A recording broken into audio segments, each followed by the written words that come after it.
abrir suas Bíblias, o Evangelho de Mateus, capítulo 7, do verso 15 até o 20. Esse é mais um pedacinho, bem distinto do Sermão da Montanha. A gente vê lá desde o capítulo 5, nas quintas-feiras. Eu lembro que já havia feito um estudo do Sermão do Monte em outro tempo na igreja, desde 2012, então muita coisa teve tempo, graças a Deus, de preparar. E agora eu estou fazendo quase que pontinho por pontinho, bem pouca coisa, para as quintas-feiras, para caber dentro dessa agenda da quinta-feira. Tá bom? E Jesus, no Sermão do Monte, meus irmãos, ensina muita coisa. Você quer aprender a servir a Deus, a servir Jesus Cristo como crente? Olha, a Bíblia toda você precisa ler. Mas o Sermão do Monte, ele nos ensina como discípulos muitas coisas. É o próprio Senhor Jesus Cristo, em que ele separa um tempo. Por isso que a gente fala no sermão, foi um tempo que ele falou, que ele instruiu os discípulos num único lugar sobre diversas questões. E a gente vai percebendo que tem tudo a ver conosco como cristãos. Ele vai ensinar a ser discípulo dele. E para que a gente não corra risco de desejarmos servir a Deus dentro de uma agenda nossa. Nós idealizamos alguma coisa que nós achamos muito legal para Jesus e não é. Ele vai dizer, não, joga fora isso. Pega o que eu estou ensinando, o que eu desejo que você faça. E o Sermão do Monte é bem isso, meus irmãos, é como proceder, questões morais, questões da vida prática do dia a dia do cristão, como servir a Deus, de fato, como adorá-lo, como viver como igreja, o que deve fazer parte do culto, o que não deve fazer parte, tem uma porção de coisa aqui na nossa adoração. E agora dos versos 15, do capítulo 7 já partindo para o final, dos versos 15 ao 20, ele diz assim, olha a expressão que ele usa, bem no comecinho, eu não sei se na sua Bíblia está dessa forma, verso 15, aí na legenda está cautelai-vos, e a mesma coisa que está na outra minha, que eu acho que é NVI, é cuidado. A ideia é essa mesmo, dar cuidado com os falsos profetas. Se Jesus está falando isso para eles, é que de fato haveria esse problema. É interessante que não era a igreja formada ainda, eram apenas os 12 discípulos. E Jesus está falando o quê? Cuidado com os falsos profetas. Esses homens seriam aqueles que, de uma forma bem abrangente, eles estariam alcançando diversos lugares com a pregação do Evangelho. Jesus os envia com a missão de anunciar o Evangelho. Por 2 vezes acontece isso, uma vez uma grande comissão, outra vez uma comissão menor. E no final do Evangelho de Mateus, Marcos também, Jesus deixa novamente o anúncio, ide e pregai o Evangelho. E agora ele está falando que, de fato, Jesus está falando para eles e olhando lá para frente, e também olhando para o presente momento, onde os fariseus, de fato, eles operavam religiosamente como falsos profetas, enganadores. Então, servia para aquele tempo, serviria para o tempo futuro. Cuidado com os falsos profetas que se apresentam a vocês disfarçados de ovelhas. Então, estaria no meio deles. Porque estariam disfarçados de ovelhas, mas por dentro são lobos vorazes. Aí Jesus fala como é que se identifica. Pelos seus frutos vocês os conhecerão. Por acaso se colhem uvas de espinheiros ou figos de ervas daninhas? Assim, toda árvore boa produz frutos bons, porém a árvore má produz frutos maus. A árvore boa não pode produzir frutos maus, e a árvore má não pode produzir frutos bons. Toda árvore que não produz bom fruto é cortada e jogada no fogo. Assim, pois, pelos seus frutos vocês os conhecerão. Se no texto anterior, que nós vimos semana passada, havia uma outra ordem, mas bem imperativa, como agora, mas lá estava escrito o quê? Entrai. Ele fala das portas. Mas ele deixa muito claro, entrai. Ele começa falando, entrai pela porta estreita, existe uma porta larga. E agora ele está falando, cuidado com os falsos profetas. Porta larga, falso profeta, tem tudo a ver. Há uma combinação perfeita para enganar os servos de Deus. Por isso, meus irmãos, Jesus está alertando os seus discípulos para que eles atentassem para o que estavam aprendendo, para que eles tomassem cuidado para não entrar naquela correnteza de água fácil que havia no meio deles naqueles dias e que viria depois também. O que mais aconteceu na igreja foram tentativas de diluir o Evangelho de Jesus Cristo, de dizer que a cruz não é verdadeira, de dizer que não tinha sentido Jesus fazer homem, Deus vir ao mundo. Então, os falsos profetas, eles entrariam nas igrejas e adocicariam o culto. E fariam um culto que agradaria todo mundo se sentiria bem. Aí caberia muito bem a expressão, né? Eu vou lá porque me sinto tão bem. Sentir é perigoso, porque se você falar, eu vou lá porque eu ouço uma mensagem que edifica, eu ouço a palavra de Deus que me confronta, eu não ouço às vezes as pessoas falarem isso. Eu vou lá porque lá é gostoso, o pastor lá é um doce, né? Fala muito bem, a esposa dele é super amável, e assim são as histórias. Mas é difícil você ouvir alguém falar assim, eu vou lá porque lá eu sou confrontado com os meus pecados diante da palavra de Deus. Bom, o falso profeta tem uma mensagem bem doce, a mensagem dele é diferente. Então eles existem, Jesus está falando que eles estão no meio dos cristãos. Paulo vai mostrar eles presentes dentro da igreja. Paulo deixa isso muito claro nas cartas pastorais, principalmente. Quando Paulo escreve para Timóteo, Paulo fala desses lobos, desses falsos profetas, desses enganadores. Ele cita nomes, Alexandre, Himeneu, Fileto, uma porção de nomes, ele faz uma lista. Fora que ele não cita, estavam dentro da igreja com o evangelho distorcido e enganando, e levando muitos após eles, com um discurso de púlpito, que não era bíblico. Meus irmãos, precisamos tomar muito cuidado, porque infelizmente, aonde isso vai acontecer dentro da igreja, é no meio da igreja cristã, é no meio de onde se leva o nome de Cristo. E aí Jesus quer dizer o seguinte, que esse ensino deles, esses falsos profetas, o ensino deles está fora da verdade, do padrão da verdade que Deus estabeleceu como verdade. Como é que funcionavam então os profetas verdadeiros? Os profetas verdadeiros são aqueles que recebiam a palavra de Deus e aqueles que transmitiam a palavra conforme ele recebia. Essa era a ideia do mensageiro, o profeta. Deus falava com ele, se revelava ao profeta, e o profeta anunciava a palavra de Deus ao povo ou a quem quer que seja. Ele não podia desviar, ele não podia ter uma palavra própria. Essa é a característica do profeta. A palavra não era dele, a palavra era de Deus. Ele era um emissário de Deus. Ele precisava ser fiel ao que Deus está falando. Lembra que uma das coisas que nós temos buscado aqui na igreja, meus irmãos, que não é fácil, é ser fiel à palavra de Deus. É assim, tomar todos os cuidados, nos cercarmos. E não é fácil. E não é fácil. Porque a gente lida com todo tipo de situação, ainda mais no século 21. Quando Paulo fala para 2 Timóteo 2,2, ele diz que o que de mim recebestes vai e ensina a homens que deveriam ser separados para isso, para que esses homens ensinassem outros homens. É isso que ele está falando lá, 2 Timóteo. Mas o que recebeste, que de mim recebeste, não era a mensagem de Paulo, era a mensagem que Paulo recebeu por tradição, por ensino do Evangelho, passou para eles. Se você pegar 1 Coríntios 15, é um bom exemplo para a gente falar o que Paulo ensinou. Paulo vai falar assim, o que recebi também ensinei. Aí o que ele fala lá? Que Cristo veio a este mundo, morreu pelos nossos pecados, foi crucificado, foi morto. E ele vai dizer que ele, na sequência, ressuscitou ao terceiro dia. E ele cita uma porção de pessoas que viu a ressurreição.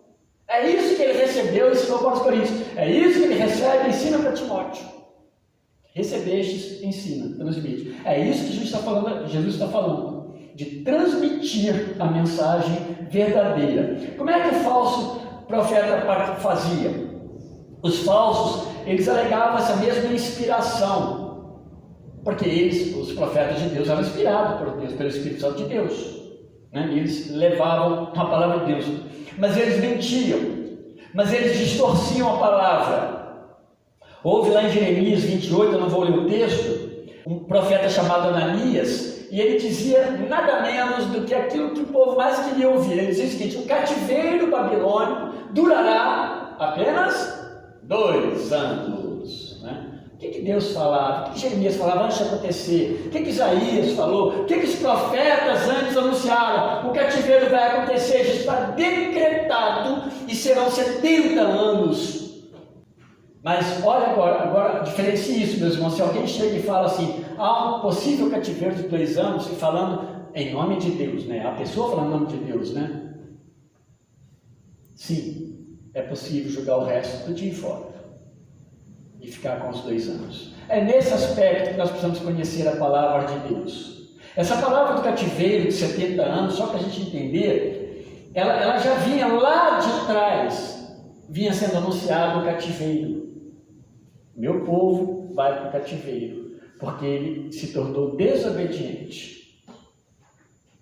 Jeremias, ele foi esse profeta verdadeiro de Deus, que ele chegava a chorar diante do Senhor por diversas vezes, porque ele falava: Senhor, eu tenho, é mais ou menos assim, eu tenho mesmo que anunciar essa palavra do Senhor, porque a palavra de Deus era acusando o pecado do povo. E quando ele era o porta-voz de Deus, o povo caía em cima dele.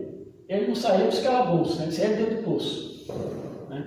Porque ele anunciava a palavra de Deus. E esse Ananias, ele afirmou que só duraria 2 anos. E aí, meus irmãos, depois, é óbvio, né? Esse profeta é confrontado com a sua mentira, e ele é condenado por causa da sua mentira. Isso aí vai acontecer, a gente vê toda a história. Mas se você olhar o 1 Reis, capítulo 22, só para exemplificar o falso profeta, a Bíblia não deixa a gente sem exemplo, né? Há um momento que Judá estava aliançado, né? Como governos com o reino do norte, que era Acabe e Josafá. Josafá do sul e Israel do norte com Acabe. E eles estavam unidos como amigos, aliançados. Então Josafá vai do sul para o norte para ajudar numa guerra contra o inimigo lá. E chega lá Josafá, que vem do sul, Josafá que temia a Deus. Chega lá, se preparam para a guerra, levam seus soldados, se juntam lá diante da batalha, e um pouco antes, Josafá vira para Acabe. Acabe, a gente sabe que era aquele rei bobo, mau, né? Esposo de Jezabel. Porque tem que lembrar da Jezabel, né? A Jezabel comandava o reino ali. E de repente Josafá vira para Acabe e diz: Acabe, não há um profeta de Deus que a gente possa consultar. Acabe já tinha dito para ele o seguinte: nós temos aqui, já consultamos, já decidimos que vamos, os 400, né? Havia 400 profetas que já haviam dado, profetas pagãos, haviam falado que pode ir porque vai dar tudo certo. E quando Josafá pergunta para ele diz assim: olha, há um profeta de Deus aqui no meio de nós, sim, há um tal de Micaías, mas ele só profetiza que eu não gosto de ouvir. É assim mesmo. Ele só profetiza contra mim. Ele não diz nada de bom. Ele só fala coisa ruim. Aí o Josafá: mas vamos ouvi-lo? E esse profeta, Micaías, ele diz: olha, então, Deus disse que não vão para a guerra, senão vão perder. Vão ser derrotados. Aí Acabe: não estou falando? Acabei de falar que ele é esse profeta que só profetiza coisa desagradável. Meus irmãos, tem muita verdade aí. Lembra quando nós falamos? Tome cuidado com aquilo que você gosta de ouvir, porque lá em Timóteo, no capítulo 4, bem no comecinho, quando Paulo exorta Timóteo: pregue a palavra, aí está tempo, fora de tempo. E logo na sequência ele vai dizer o seguinte: olha, haverão muitos que sentirão comichão nos ouvidos, e aquilo ali é desejo de ouvir aquilo que eu quero ouvir. Acabe estava nessa condição. Micaías falou assim: olha, se eu estiver mentindo, eu não sou um profeta de Deus. E Acabe decidiu, foi para a guerra. Naquela guerra eles foram derrotados e ele morreu. É isso. É tão simples. Deus disse para fazer, faça. Deus disse para não fazer, não faça. É isso que o profeta de Deus tem responsabilidade. Como nós não temos a palavra própria, nós temos que anunciar a palavra de Deus de uma forma mais clara possível. O trabalho do falso profeta, então, é perverter a palavra de Deus. Sempre será. Tentar enganar no seu ouvido, no meu ouvido, que há uma alternativa fora que Deus deu. Esse é o grande problema. Eles distorcem ou eles adaptam ao gosto dos demais. Eles são falsos e, portanto, para não serem percebidos, eles fazem de quê? De ovelha. Porque ele quer estar no meio de nós. E aí, meus irmãos, vamos falar, quem está falando de falso profeta, estamos falando de pessoas que exercem liderança. Isso é muito perigoso. São pessoas que vão tentar de todo jeito. E normalmente são muito amáveis. São pessoas que agem tão sutilmente que levam o povo sobre si. Muitas pessoas falam, mas nossa, aquela igreja tal, sei lá, dá para ver claramente que está errado a doutrina bíblica, mas tem milhões ou milhares de pessoas seguindo. Ele é culpado. Elas são culpadas também, porque existe uma palavra. A palavra de Deus ela está disponível para a gente. Quando alguém perde a comunhão com Deus por causa de seguir um falso profeta, ele terá a responsabilidade de Deus, porque Deus até fala isso. Mas aquela pessoa que vai atrás tem responsabilidade pessoal diante de Deus. Eles são falsos, eles disfarçam de ovelhas, eles ficam parecidos, mas Jesus diz que eles são lobos vorazes. Eles não amam o rebanho, eles desejam devorar o rebanho, seja financeiro, seja escravizando as pessoas, seja nunca libertando, ajudando elas a se libertar dos seus pecados, mantendo-as cativas, impondo sobre o rebanho uma porção de coisas que a Bíblia nem impõe e deixando de ensinar o rebanho as coisas que precisam ser ensinadas. É sempre assim. Não tem... É sempre o oposto. Quando você não ensina o que Deus está mandando, você vai ensinar o que você quer ensinar. Só que você vai botar uma configuração que pareça agradável a Deus. E por isso que a igreja precisa ser muito cuidadosa. Esse negócio está esquisito. Né? E botar o falso profeta contra a parede quando mandar ele embora. A igreja precisa ter essa autoridade para isso. Ungido do Senhor com falsa mensagem. Imagina, né? A gente fica bem atento com isso. Eles não amam o rebanho. Então precisa ser observado à luz do Evangelho. E se você observá-los à luz do Evangelho, a gente vai ver transparecer frutos da carne. Talvez coisas como impurezas, orgulhos, ciúmes na vida desse líder. Controlador. E assim por diante. Não ama o rebanho. No capítulo 10 de João, Jesus trabalha essas questões desse falso, desse enganador. Como que ele entra no meio do rebanho? Qual o caminho que ele toma? Ele não passa pela porta, porque ele é um bandido, ele é um enganador. Tá? Como identificá-los? Olhe para os seus frutos. Aí dá o exemplo da árvore, né? A árvore, meus irmãos, ela está ali. Ela vai dar fruto para o qual ela foi determinada. Isso aí não falha. Né? Ela não vai falhar. Aquele pé de laranja lima vai dar laranja lima. É assim mesmo. Não precisamos mandar muito, ficar procurando algumas coisinhas diferentes nesse sentido aí, não. O fruto identifica. O fruto identifica a origem, a árvore. Quem é aquela árvore ali? Então nós vamos ali, é uma pé de limão, é um mamoeiro. E aqui está um servo do Senhor, uma serva do Senhor. Ama a Deus. Então a gente vai identificando. Aqui está um servo de Deus, a gente vai identificar. Por quê? Porque há qualidades que o identificam com o Evangelho, com a palavra de Deus. Os verdadeiros profetas, então, aos verdadeiros profetas, é necessário uma observação rigorosa e bem fundamental do seu caráter. Olha, o caráter do profeta verdadeiro, ele vai se destacar de alguma forma. A sua maneira de viver, a sua maneira de viver o que ele prega, a sua relação com a palavra de Deus, com o rebanho, que tipo de relação tem com o rebanho. Então a igreja precisa perceber isso aí antes dele ser pastor da igreja, né? É óbvio. Mas se acontecer, mas faça a tempo. A conduta do pastor, a mensagem que ele prega, a motivação que está por trás daquilo que ele está pregando na sua igreja, no seu rebanho está ensinando, a sua influência e tantas outras coisas mais. Tem que ser observado para ver, você vai perceber essas coisas inclusive no profeta verdadeiro. Paulo vai dar essas qualificações então em 1 Timóteo 3 e Tito 1. E os frutos do profeta verdadeiro, ele vai produzir fruto do Espírito. Na verdade, não é fruto dele mesmo, É fruto que Deus produz nele pelo poder do Espírito Santo. O fruto do falso profeta é fruto dele. Ele acerta o fruto, porque ele vai adequar ao que o homem gosta de ouvir. A carne, na verdade, a carne quer, ele vai dar o que a carne quer. A carne é a pessoa que quer alimentar apenas seus desejos pessoais. Ele vai dar em abundância, mas não vai alimentar o Espírito. E os frutos do profeta verdadeiro vai ser o fruto do Espírito. Qual é o fruto do Espírito? Se a gente olhar lá em Gálatas, se amor, paciência, bondade, domínio próprio, e assim por diante. Isso precisa ser percebido no profeta verdadeiro. E eu não estou falando que o pastor apenas é o profeta verdadeiro, mas o pastor é um dos líderes da igreja. Ele está ministrando, ele está pegando isso aqui, ele está falando as coisas na igreja. O que ele está falando? E daqui a 5 anos, onde essa igreja vai estar com relação à sua vida com Deus? Aonde? Que situação? E daqui a 5 anos, esse pastor não está aqui, essa igreja sobrevive, ela está entendendo o Evangelho? Sim, ela está entendendo o Evangelho.